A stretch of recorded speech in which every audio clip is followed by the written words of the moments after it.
Hola, ¿qué tal estás? Francisco ha llevado a cabo el viaje apostólico más largo de todo su pontificado.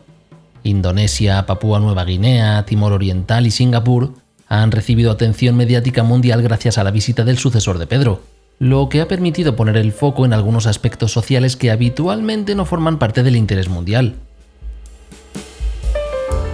El recorrido por las diferentes islas ha puesto en movimiento a cientos de miles de personas que forman parte de tradiciones culturales que son diversas hasta el extremo. Para quienes viven atascados en una visión romanocéntrica de la Iglesia o en una cosmovisión occidentalizada, tal diversidad siempre supone un bofetón de realidad cultural. Anunciar el Evangelio y dejar que éste impregne la herencia recibida de los ancestros no tiene solo que ver con templos del siglo XVI, con la música barroca o con las celebraciones que le dan la espalda al mundo. Hay mucho más pueblo de Dios en todo el mundo. Y el Papa Francisco no tiene miedo de ir hasta la misma puerta de su casa para encontrarse cara a cara con estos discípulos de Jesús. Hay sacerdotes a día de hoy que siguen negando públicamente la necesidad de reformar las estructuras. Tal vez porque no conciben que pueda existir ningún otro modo de relacionarse con Dios y con el prójimo. Ir a la periferia mundial e incluso a lo que allí se considera periferia permite, si se le deja, recibir el impulso sanador que nuestra Iglesia necesita. Puede que en lo alto de una montaña de Papúa Nueva Guinea o en una playa de Timor Oriental se encuentre una piedra angular para la Iglesia del mañana. Hoy, como ya habrás adivinado, vamos a hablar de algunos aspectos de este viaje apostólico del Papa Francisco. Quédate conmigo durante los próximos minutos y descubramos qué aspectos del mismo se nos estaban pasando por alto. Soy José Antonio y te doy la bienvenida al 170º episodio. El podcast de Vida Nueva.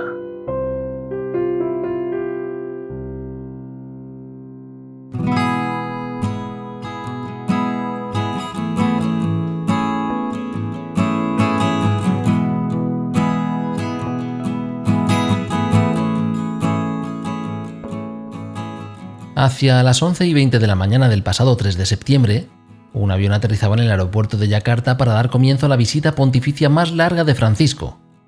4 países y más de 32.000 kilómetros.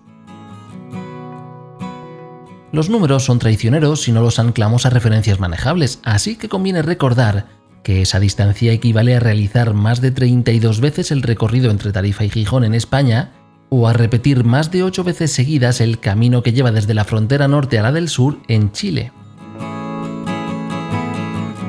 Pisaban el país los pies de un anciano de 87 años cuyas plantas llevan acumuladas mucha más distancia y experiencia que las de la mayoría de seres humanos del planeta. Encuentro a encuentro, visita a visita, Francisco ha ido forjando un estilo de acercamiento y diálogo centrado en aquello que está al margen. Podríamos, por tanto, decir que en cierta medida se trata de un estilo descentrado. El enviado especial Antonio Pelayo ha ido relatando los pormenores de este viaje apostólico minuto a minuto. Lo tienes todo bien detallado en la web de la revista y en el número de esta semana.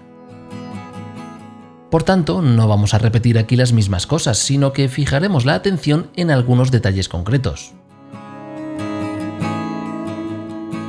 El día antes de que el pontífice aterrizase en Indonesia, comenzó a circular por las redes sociales una publicación en la que se informaba de varias personas ensayando cantos dentro de la mezquita Istiklal con motivo de la visita de Francisco. Esto desató la indignación de muchos musulmanes que se quejaban de que la mezquita es un lugar de culto y no un teatro o similares. De manera inmediata, las cuentas de verificación de noticias falsas salieron a desmentir dichas publicaciones, aportando pruebas de que se trataba de un evento del pasado que nada tenía que ver con la llegada del Papa al país. Sin embargo, la duda ya estaba sembrada, y en Internet lo que se dice, dicho queda. Poca gente se retracta del insulto lanzado o del vituperio escrito. Había sido una noticia falsa difundida desde alguno de esos puntos ideológicos que se alimentan de odio y división.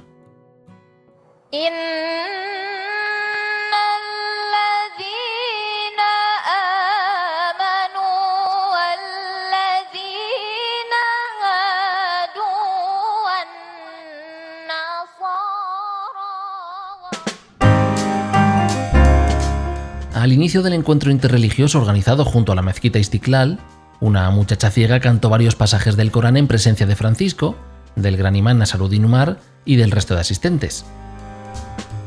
A continuación, esas mismas personas escucharon un pasaje del Evangelio. Jawab orang itu, kasihilah Tuhan Allahmu dengan segenap hatimu dan dengan segenap jiwamu.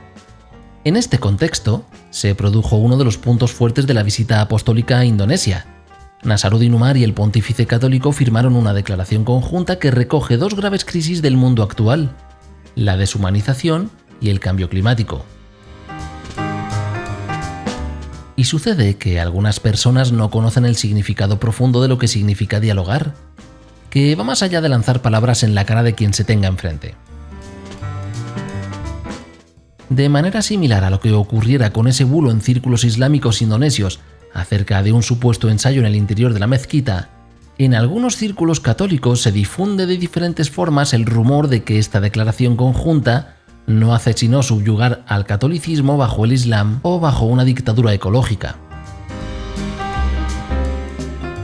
Precisamente, el hecho de que esta declaración conjunta se realice en Indonesia podría revelarnos al mundo europeo y occidental otros modos de convivir a partir del diálogo interreligioso. Indonesia permite la existencia de 5 religiones. Es un país agitado por muchas convulsiones internas, corrupciones y diversos problemas que arrastran desde que terminó la Segunda Guerra Mundial. Todavía hay minorías que siguen siendo muy maltratadas. En ese escenario de odios agitados, los gestos visibles y concretos de acercamiento, concordia y buena voluntad pueden proporcionar cauces de resolución a conflictos atascados.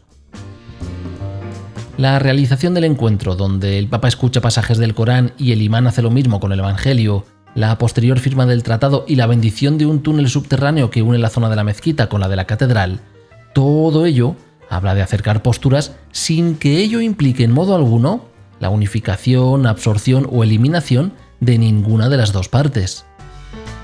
Conocer de cerca a quien llamamos el otro, el contrario o incluso el enemigo, nos permite derribar los muros ideológicos que nos separan y que cimentan toda clase de discordias. Me siento feliz de estar aquí junto a todos ustedes en la mezquita más grande de Asia.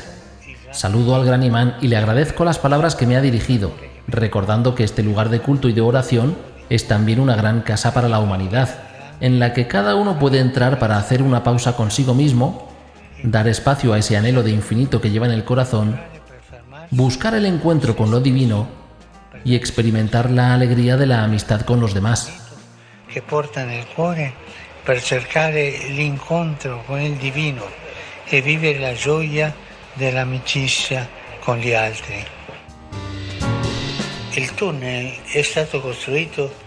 El túnel fue construido de una parte a la otra para crear una conexión entre dos lugares diferentes y alejados. Esto es lo que hace el pasaje subterráneo. Conecta, crea un enlace. A veces pensamos que el encuentro entre las religiones se trata de una cuestión que tiene que ver solo con buscar a toda costa puntos en común entre las diferentes doctrinas y confesiones religiosas.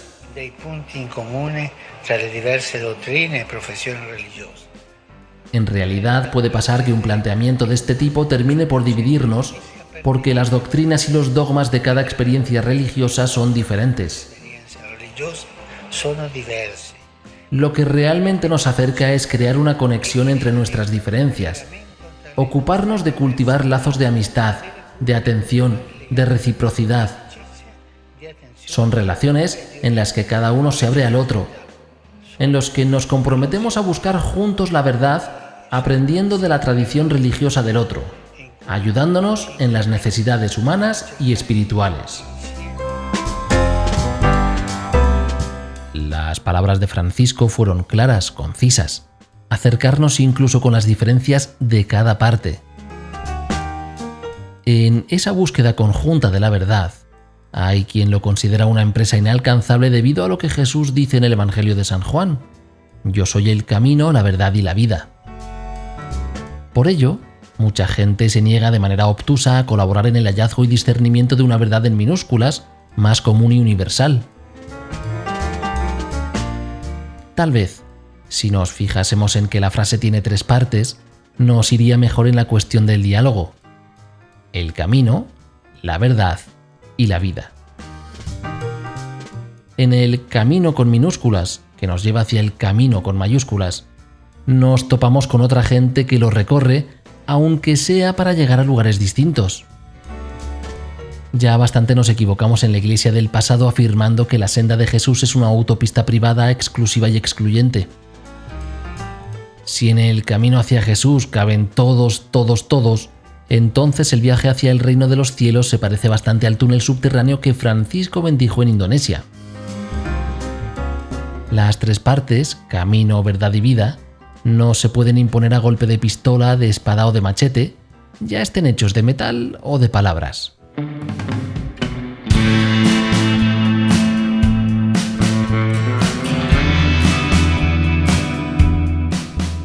Este podcast es a su modo un viaje que realizamos cada semana. Y ahora llegamos más o menos a la mitad. Así que es buen momento para caer en la cuenta de que en los números en papel de Vida Nueva encuentras crónicas de viajes pontificios, como el que venimos comentando hoy, así como otras muchas noticias del panorama eclesial. Por ejemplo, el artículo que leemos esta semana sobre la depredación sexual de la Pierre en Francia es devastador. Allí se mencionan tocamientos no consentidos en los senos, besos forzados, felaciones forzadas, actos repetidos de penetración sexual, etc. Para que nada de esto quede en la sombra y podamos erradicarlo para siempre de la Iglesia, es necesario hablar de ello, mostrarlo, darle visibilidad, así como generar espacios seguros e implementar cambios estructurales. Considera ahora suscribirte a Vida Nueva para no perderte ninguno de los 47 números anuales. Tienes toda la información en vidanuevadigital.com/suscripciones.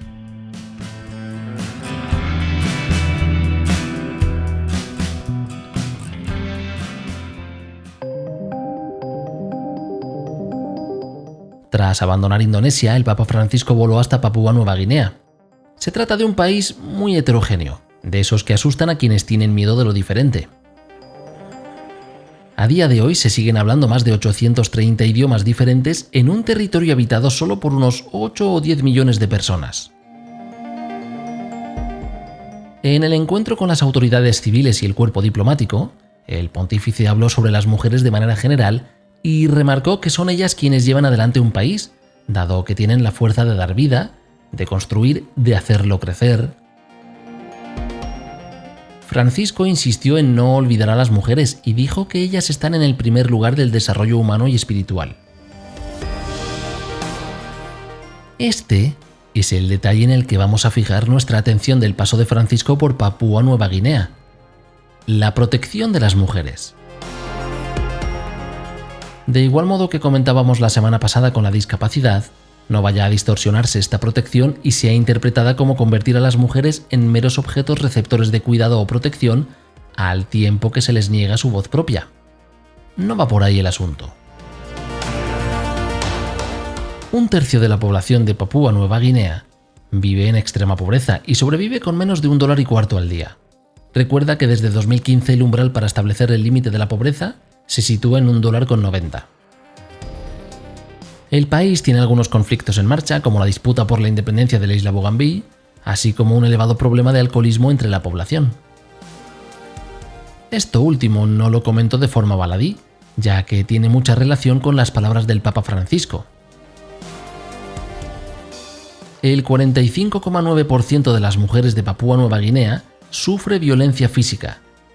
El 45,1% de ellas sufre violencia emocional y el 24,3% sufre violencia sexual. Y cuando sus parejas consumen alcohol, algo que ocurre en más del 50% de las mismas, el riesgo de sufrir cualquiera de estas violencias, varias o todas, aumenta considerablemente. Un estudio llevado a cabo por varios autores de la región refuerza lo dicho por otros académicos a lo largo del mundo en relación a la violencia contra las mujeres y se alinea con el sentido común a poco que se reflexione sobre ello. Y es que la educación de las mismas ejerce de factor protector frente a la violencia, porque el desarrollo del pensamiento crítico y la adquisición de conocimientos permite discriminar con mayor eficacia los límites que otras personas no deben cruzar, así como también otorga herramientas para proteger a otras mujeres más vulnerables. En este sentido, pensando un poquito en qué puede aportar la Iglesia para hacer desaparecer esas cifras o minimizarlas hasta el extremo, la labor de los misioneros católicos a lo largo de la historia siempre ha sido fomentar el desarrollo educativo y sanitario a su llegada a cualquier región del mundo. En el caso de Papúa Nueva Guinea no fue una excepción y por ello, el arzobispo Rochus Joseph Tatamai escribió una carta a la Congregación de los Sagrados Corazones agradeciendo su labor durante décadas. Nos ayudasteis a respetarnos, escribisteis nuestros diccionarios y nos enseñasteis nuestra propia gramática. Negociasteis con las autoridades a nuestro favor, nos hablasteis de nuestros derechos, reconciliasteis las tribus, os ganasteis la confianza y el respeto, construisteis iglesias, escuelas, hospitales, carreteras, asimilasteis nuestra visión del mundo, nos enseñasteis métodos de cultivo, nos sanasteis con vuestras medicinas, usasteis nuestros cantos y danzas para expresar la fe. Os tenemos como hombres espirituales, de oración y hombres de Dios. Nos disteis al Dios del amor que nos llena de esperanza. 1.000.000 de gracias. La Iglesia Católica ha aportado mucho a Papúa Nueva Guinea, pero todavía queda un largo camino por recorrer.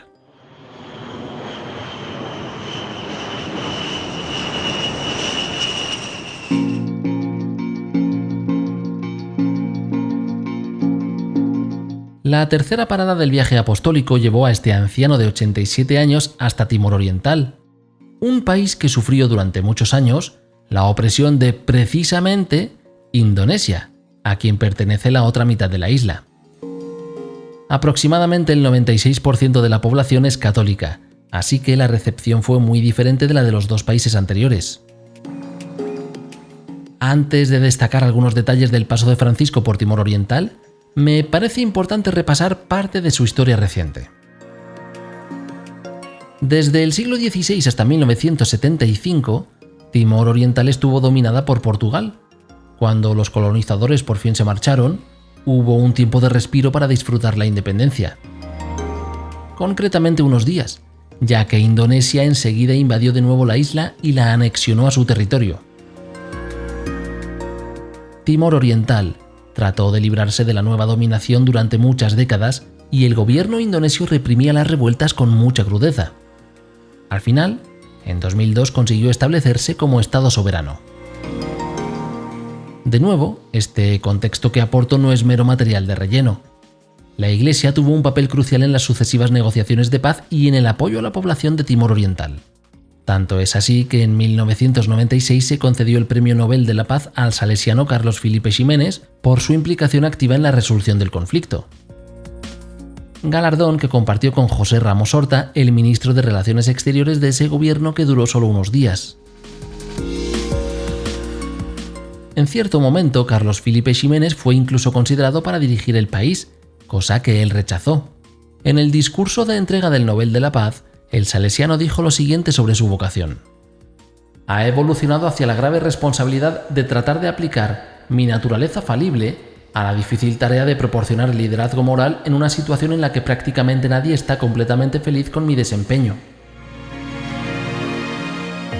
El Papa Juan Pablo II mandó un mensaje felicitando al pueblo timorense e instando a Carlos Filipe Ximénez a que con su ejemplo de vida siguiera siendo punto seguro de referencia y de orientación. Bueno, pues nos quedamos con lo que decía Ximénez sobre su naturaleza falible y con la petición de Juan Pablo II de ser un punto de referencia y de orientación. En 2022, un diario holandés recogía el testimonio de dos hombres que aseguraban haber sido víctimas de abuso por parte de Ximénez, a quienes, según informaba, les practicó felaciones siendo ellos menores de edad. 20 años antes, en 2002, poco después de la independencia por la que tanto había trabajado, Carlos Filipe Ximénez abandonó Timor Oriental bajo el argumento de problemas médicos. De allí fue a Mozambique y después residió en Portugal, siempre sin limitar su contacto con menores. Fue en 2022, después de aquella noticia, cuando el Vaticano sancionó su conducta y restringió su capacidad para celebrar la Eucaristía y para estar a solas con menores. No obstante, actualmente reside en Roma y no se le conoce juicio para aclarar la situación y castigar penalmente los hechos si se demostrasen ciertos. El viaje apostólico a Timor Oriental lo realizó el Papa Francisco. Por tanto, ¿por qué alargar tanto este contexto sobre Ximenes? Pues por dos frases que pronunció el pontífice en su discurso frente a las autoridades civiles y el cuerpo diplomático. Y no olvidemos a tantos niños y adolescentes heridos en su dignidad. Este fenómeno está aflorando en todo el mundo. Todos estamos llamados a actuar como responsabilidad para prevenir todo tipo de abuso y garantizar un crecimiento sereno a nuestros jóvenes. Los niños y adolescentes no ven herida su dignidad por el viento ni por la lluvia, sino por personas en puestos de responsabilidad que durante décadas vivieron sin supervisión. Y aunque tú y yo sabemos la respuesta, nos sigue surgiendo la pregunta: ¿acaso su contribución al mundo justifica el abuso cometido? ¿Tener un premio Nobel o reclamar ciertos derechos para la ciudadanía otorga una especie de carta blanca o de inmunidad frente a las consecuencias de los propios actos?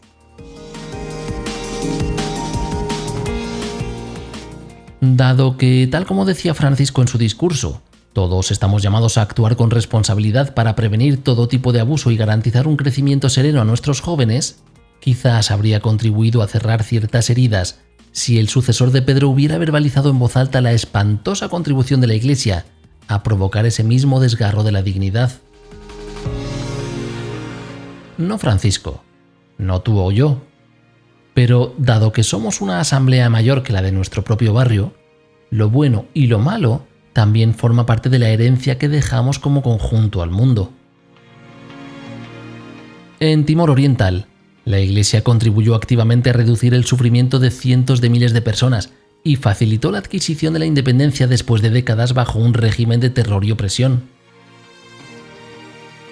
Pero si se conoce que alguno de sus miembros cometió alguna atrocidad moral en otro ámbito, entonces, lo mismo que estamos dispuestos a recibir la alabanza, sepamos también recibir la corrección.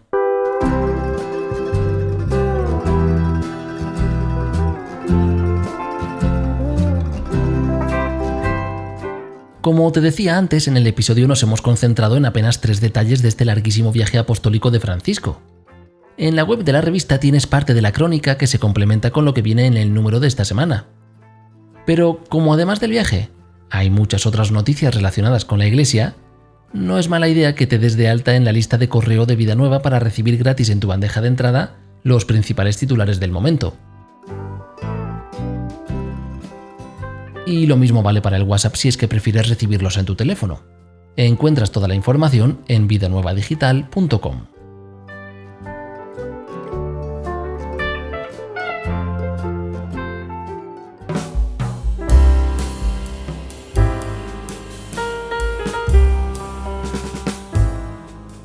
Bueno, pues con esto llegamos al final del episodio. Nos hemos asomado apenas a unos gestos y palabras de todo lo que ha dado de sí esta visita apostólica. Y lo hemos hecho con la naturalidad de siempre, la que no teme hacer preguntas o indagar en la realidad, aunque ésta llegue a salpicar la propia camisa. Lo cual nos remite a un texto de la biblista Yanire Angulo que publicó en su blog hace unos días. Angulo escribía sobre las veces que a ella le dicen que es muy normal. En su texto hace una lectura profunda de la expresión y saca a relucir algo que en mis propios círculos también ha salido en más de una ocasión.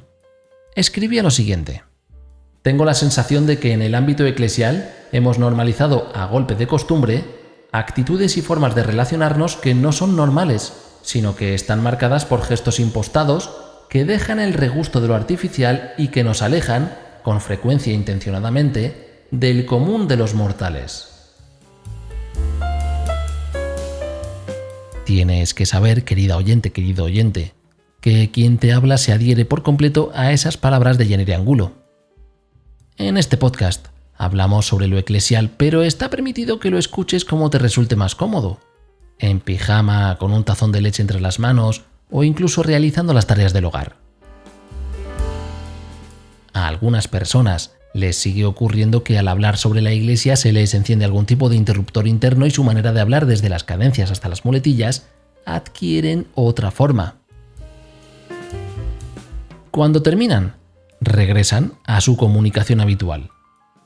Y ya sabes, eso es francamente peligroso porque permite separar la vida del Evangelio y cometer los actos más atroces mientras el interruptor permanezca en posición de apagado. Lo dejamos aquí. Espero que te haya gustado el episodio. Si tienes un momento, compártelo ahora en las redes sociales para que llegue a más gente. No dejes de visitar vidanuevadigital.com para echar un vistazo amplio a todo lo que ocurre en la Iglesia. Me despido. Te deseo una feliz semana. Nos escuchamos en 7 días. El podcast de Vida Nueva.